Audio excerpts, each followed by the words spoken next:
Lady Jessie is making me use my body as her dining table for a tea party.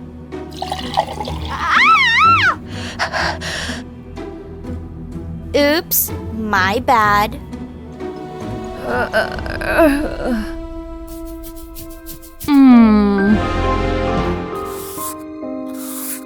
Oh, What's this? This birthmark runs in the family.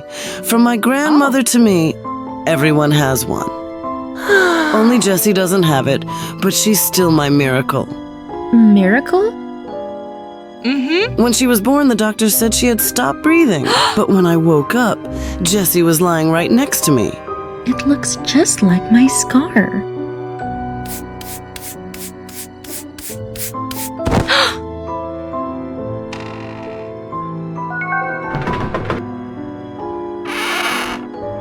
huh?